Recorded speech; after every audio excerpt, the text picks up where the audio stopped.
Miss হবে না আপনার পছন্দের টিভি শো। দেখুন জি5 অ্যাপে একদম ফ্রি। যাক, আজ আর অনির্বাণ আমাকে দেখতে পাননি। অদ্ভুত মানুষ। আমি কেন চাইবো না উনি বিয়ে করুন? আমার কি যায় আসে তাতে?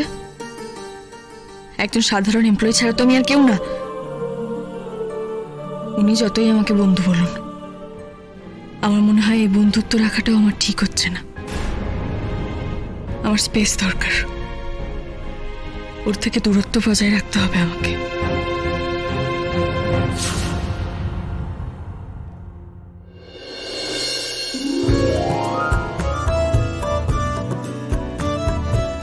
স্যার, আপনি এখানে? কি করব বলো, তোমাকে তো দুবার ডাকলাম, শুনতে পেলে না, তাই পেছন পেছন এলাম। স্যার, আমি যে 10 মিনিট আগে বেরোবো সেটা আমি এইচআর কে বলেই এসেছিলাম। সে তো এইচআর আমাকে ইনফর্ম করলো বলেই আমি জানতে পারলাম তুমি বেরিয়ে গেছো। ইনফ্যাক্ট আমি তোমাকে কল করেছিলাম, অনেকবার বেজে গেল, তুমি রিসিভ করনি। আই গেস সাইলেন্টে আছে। It's okay. তাই পেছন পেছন ছুটে এলাম। কেন স্যার, কোনো কাজ বাকি আছে? আছে তো, খুব জরুরি কাজ, এবং সেই কাজটা না করলে আমি তোমাকে ছুটি দিতে পারবো না। ও আচ্ছা, কি কাজ স্যার? আচ্ছা চলুন, অফিসে গিয়েই না হয় কাজ। না না না না না, অফিসে বেরোতে যেতে হবে না, তুমি বরং এখানেই দাঁড়াও, আমি গাড়িটা নিয়ে আসছি। অফিসের কাজ ছাড়া আর কি জরুরি কাজ থাকতে পারে আমার? উনি কি আবার আমাকে লিফট দেবেন বলেই আটকে রাখলেন নাকি? শ্রোত, আমি তোমাকে কি বলেছিলাম? তোমার দিদি যেদিন এসেছিলেন তার সামনে আমি বলিনি যে কলেজে এরকম আর অপ্রীতিকর ঘটনা ঘটবে না? তা সত্ত্বেও তুমি এরকম সিদ্ধান্ত নিতে পারলে? হ্যাঁ স্যার, আমার সবকিছুই মনে আছে, কিন্তু স্যার আপনি তো দেখেছেন সমস্ত কিছু নিয়ে সার্থক স্যার আমার সাথে এমন ব্যবহার করছেন, আমাকে মানসিকভাবে অসুস্থ করে দিচ্ছেন। সবসময় এখানে এসে কমপ্লেন করাটা তো সম্ভব না, আর আমি সবসময় আপনাকে ডিস্টার্বও করতে চাই না, আর আপনার পক্ষেও তো সম্ভব না সব সময় আমাকে ওনার আক্রোশ থেকে রক্ষা করা। আর সেই কারণেই আমার অনেক ভেবে চিন্তে মনে হয়েছে আমার অন্য কলেজে চলে যাওয়াটাই ভালো হবে। দেখো, এরকম এক কথা এরকম একটা ভালো কলেজ ছেড়ে দেবে? আর এটা তো তুমি অস্বীকার করতে পারো না যে এই রাজ্যের মধ্যে আমাদের মেডিকেল কলেজটাই দ্য বেস্ট। অবশ্যই ভালো কলেজ স্যার, কিন্তু এই মুহূর্তে সানশাইনের থেকে যে সুযোগটা আমি পেয়েছি পরে তো নাও পেতে পারি। তখন হয়তো আমাকে ডাক্তারি পড়াটাই ছেড়ে দিতে হতে পারে। শোনো মা, একটা কথা তোমাকে আমি বলি, এই কথাটা হয়তো তুমি অনেকবার শুনেছো, জীবনে হয়তো আরো অনেকবার শুনবে, তবু কথাটা যখন আমাদের জীবনে প্রয়োগের সময় আসে তখন আমরা ভুলে যাই। কথাটা কি জানো? পালিয়ে গিয়ে কোনো সমস্যার সমাধান হয় না মা। হ্যাঁ জানি স্যার, কিন্তু মানুষকে আত্মরক্ষার জন্য কিছু তো করতে হয়। স্যার, আমি যদি এখন সানশাইন কলেজে চলে যাই তাহলে আমার বছরটাও নষ্ট হবে না, আর এবার তো আমার রেজাল্টটাও ভালো হয়েছে। স্যার, কোনো একটা কারণে সার্থক স্যার আমাকে একেবারে সহ্য করতে পারছেন না, আর মেডিকেল ক্যাম্পে গিয়েও তো একটা বাজে ঘটনা ঘটেছিল। আমি শুনেছি সেটা, কিন্তু সেক্ষেত্রে তো সার্থকের কোনো অন্যায় ছিল না। তুমি অসুস্থ হয়েছিল, তোমাকে ট্রিটমেন্ট করেছে, এটা তো দায়িত্বের মধ্যে পড়ে। কিন্তু স্যার, সেটার জন্য যখন সবাই আমাকে উল্টোপাল্টা কথা বলছিল তখন স্যার তো ওদেরকে কিছু বললেন না। স্যার, এই কথাটা হয়তো আমার এখানে বলা উচিত না, তাও বলছি। স্যারের বাবা আমাকে খুবই স্নেহ করেন। একদিন যখন স্যার বাড়িতে ছিলেন না তখন উনি আমাকে ডেকেছিলেন। স্যার হঠাৎ করে কোথা থেকে এসে আমাকে অপমান করেছেন। এসে স্যার আমার জন্য ঘরে বাইরে সবাইকে অপমান করবেন, আমাকেও ছাড়বেন না। এটা তো বেশি দিন চলতে পারে না স্যার, তাই না?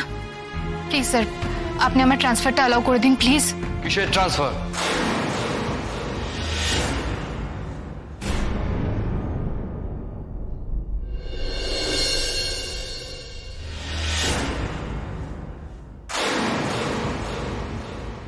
হয়ে গেল ভূমিকম্প, জলোচ্ছ্বাস, মহাপ্লাবন, সব আমার ঘরে এখন।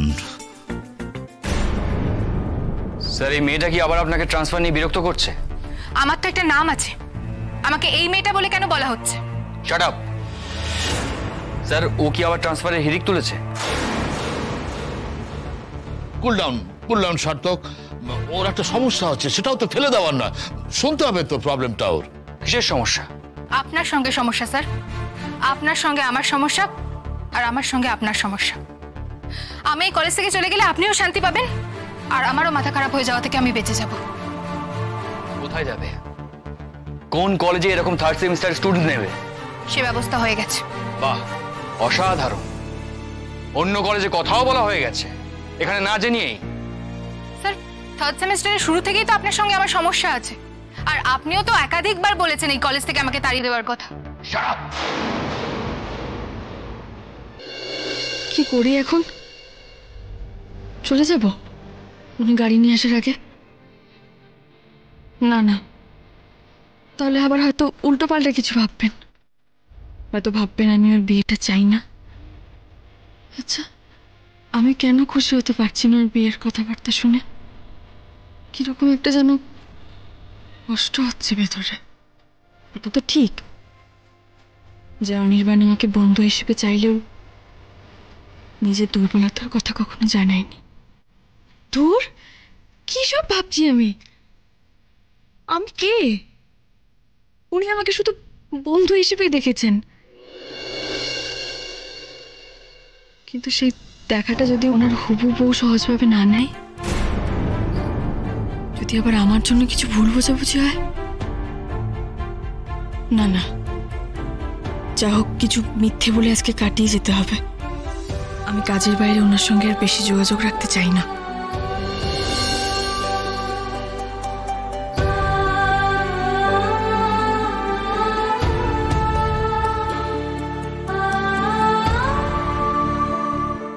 চলে আসুন। স্যার, বলছি আমার একটা জরুরি কাজ আছে, আমি এখন বাড়ি যাব না, ওই ইম্পর্টেন্ট কাজটা করতেই যাব আর কি। আপনার যে ইম্পর্টেন্ট কাজটা সেটা কালকে সকালে অফিসে এসে করে দিলে হয় না? না, একদমই হবে না। এই কাজটা অফিসে করাই যাবে না। ও, তাহলে কোথায় যেতে হবে সেটা বলুন না আমাকে, আমি না হয় সেখানেই সকালবেলা গিয়ে কাজটা করে দিয়ে আসবো। না না না, তা হবে না। ইনফ্যাক্ট কাজটা আজকেই সারতে হবে। কথায় বলে না, শুভস্য শীঘ্রম, ব্যাপারটা সেরকমই আর কি। আচ্ছা, তুমি বলছিলে না তোমার অন্য কোনো একটা কাজ আছে, সেটা কোন দিকে? ওই বউবাজারের দিকে, বউবাজারের দিকে আমার একটা জরুরি কাজ আছে।